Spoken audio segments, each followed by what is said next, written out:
A very good morning to all of you. Today we'll start from a new chapter, our environment. It is very easy because we are all living in an atmosphere where the green plants, biotic और abiotic factor are present. यानी कहने का मतलब है बेटे हम इस दुनिया में रह रहे हैं, यहाँ पे जीवित लोग भी हैं, पेड़ पौधे हैं, पत्थर है, चट्टान है. यानी कहने का मतलब है कि यहाँ पे लिविंग भी हैं और नॉन लिविंग कंटेंट भी हैं जो हमारे इन्वायरमेंट को कॉन्स्टिट्यूट करती है. इसके हम तीन मेन कंपोनेंट लेते हैं बेटे. फिजिकल सराउंडिंग मीन्स जिस पे चल रहे हो, सॉइल जो ले रहे हो, हवा, एयर, पानी, वाटर. लिविंग ऑर्गेनिज्म, इस पूरे हमारे ब्रह्मांड में प्लांट्स हैं, एनिमल्स हैं और other micro organism that act as decomposer. ये लिखा है meteorological factor means sunlight, rainfall, temperature, pressure which together constitute the atmosphere. अब ये चीज़ें तो बेटा एक अंडरस्टैंड थिंग होती है कि हाँ भाई सर पता होता है, बस आपने सीखना क्या है कि इन टर्म्स को कहते क्या हैं. अगर आप किसी you are talking about the living content which takes breath, which respires, which walks, we called as biotic factor. The thing which do not respire, do not breathe, we call as abiotic factor. If we are discussing about the sunlight, temperature, pressure, etc., these are the meteorological factor. जो खगोलीय शास्त्र में हम बोलते हैं कि ये वो हमारे फैक्टर होते हैं जिनसे हमारे पर्यावरण और वातावरण को फर्क पड़ता है. अब हमारे एटमॉस्फेयर पूरे वर्ल्ड में different ecosystems are present. Ecosystem means just like forest, pond, desert, where the different organisms are adopting to live there as adaptation रहते हैं, उन्हें हम कहते हैं ecosystem because they are taking benefit from the system and vice versa. जैसे कि जंगल में जीव जंतु रह रहे हैं तो उनका हैबिटेट भी हो गया, उनकी अडेप्टेशन भी हो गई और जंगल से आपस में लेन देन कर रहे हैं. तो वही चीज़ हमने पढ़नी है. तो क्या होता है, तो मैं लिखा है ecosystem a community of an organism interacting with each other, also the environment in which they live and with which they also interact, उसे हम कहते हैं इकोसिस्टम. जैसे कि पानी में मछली रहते, small fish, large fish, so many species are present and they are getting benefit with each other with through the you can say food chain by eating one species to other species. तो ये आपको example दिया है. Next proceed करते हैं हम next page के लिए बेटे कि हमने करना क्या है. तो हमने चेंज किया नेक्स्ट पेज के लिए, तो हमारा आ गया इकोसिस्टम.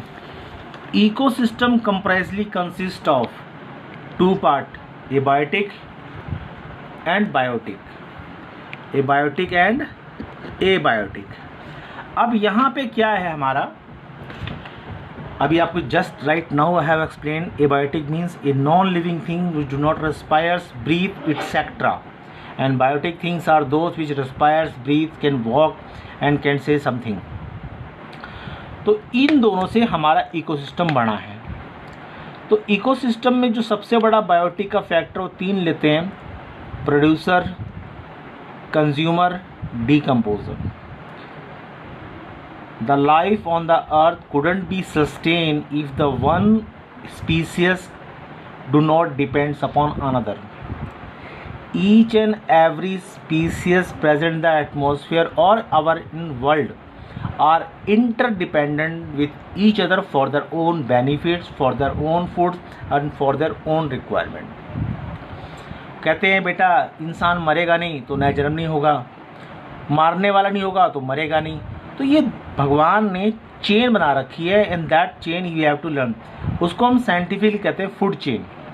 और अगर एक चेन की जगह so many chains are interconnected with each other that we called as food web. Web मतलब जाल. मकड़ी का जाल देखना, उसका कोई एक सिरा नहीं होता, उसके कई सिरे होते हैं जो आपस में जुड़े होते हैं. तो सिमिलरली हमने यहाँ पे डिस्कस करना है कि हमारी दुनिया में जो भी स्पीसीज रह रहे हैं या सरवाइव कर रहे हैं, they are interconnected for the requirement. क्योंकि डार्विन ने इसकी खोज की थी बेटा. डार्विन है explain the survival for the fittest. और जो सर्वाइव फिट होगा वो सर्वाइव करेगा. और जो फिट नहीं होगा वो सर्वाइव नहीं करेगा। ठीक है, तो आपको मैं पूरा ध्यान से दिखा रहा हूँ कि आप अपना पूरा आइकॉन देखें और उसको फॉलो करें। फिर मैंने एग्जांपल दिया कि producers are only the green plant, we are not the producer. यहाँ पे प्रोड्यूसर फिल्म प्रोड्यूसर की बात नहीं हो रही। Those plants which produces which itself synthesis the food, अपना फल खुद बनाते हैं। Human beings do not synthesize their own food. तो एग्जाम्पल दिया photosynthesis, in the atmosphere CO2 gas is present in the presence of water and sunlight and having chlorophyll. The green plant manipulate and to produce and glucose, यानी कि carbohydrate बनाता है और during वो कहता है ऑक्सीजन। अगर फोटोसिंथेसिस नहीं होगी तो सोचो कि वातावरण कितना गर्म होगा। Photosynthesis is the process which helps to liberate oxygen and that is benefit for the human beings. Clear बेटा? जब कोई प्रोड्यूस करता है तो कंज्यूम कौन करता है? हम जैसे लोग, जानवर। हम जानवर नहीं, मतलब जानवर का मतलब है एनिमल्स। ह्यूमन बींग्स जैसे फ्रूट खाते हैं, एनिमल्स भी ईट करते हैं। तो we are the consumer, we are called heterotrophs. Heterotrophs which do not synthesis the food but depends upon the other plants. और यहाँ पे लिखा है decomposer. Ultimately somebody when get died the decomposer helps to decompose into a soil in a simpler manner, उसे हम कहते हैं decomposer. इन सब का पूरा सिस्टम जो चलता है वो चलता है फूड चेन से।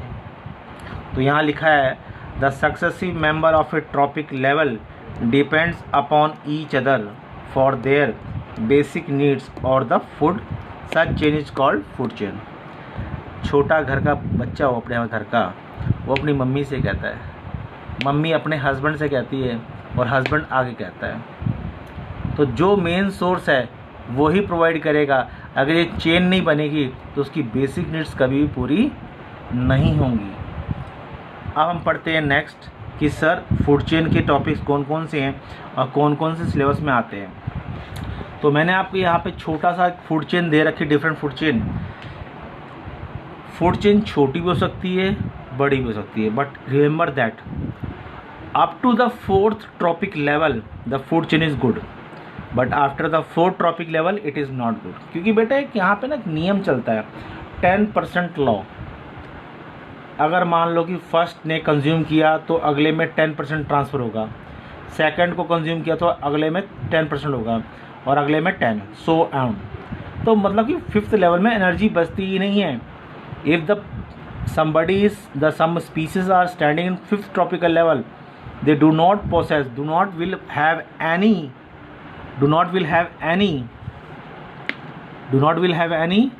energy। तो ट्रॉपिक लेवल की कहानी बेटा ये होती है कि जितना ट्रॉपिक लेवल कम होगा उतनी एनर्जी ज़्यादा मिलेगी। तो यहाँ लिखा है grain, sparrow, cat, grass, grasshopper, frog, snake, eagle.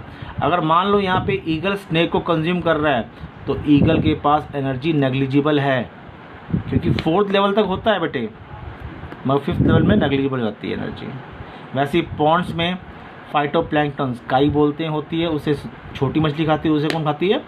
बड़ी मछली। अगर हम कहें food chain, which is the food chain best? The food chain is best only which contain only 3 or 4 tropical level. More than 4 tropical level doesn't possess any energy. तो आपको ये ध्यान दिया है, तो मैंने लिख रखा है बेटे आपको जर्नलाइज फूड चेन कैसी होती है।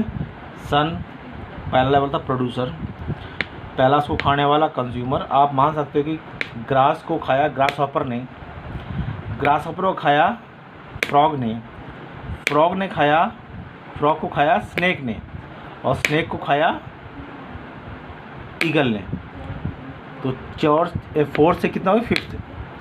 If the snake is eagle is consuming that, it will possess 0 energy। So beta I am sending the PDF along with the homework. I hope that you will do the best at home. So have a nice day, take care, stay safe, remain safe. Thank you, have a nice day.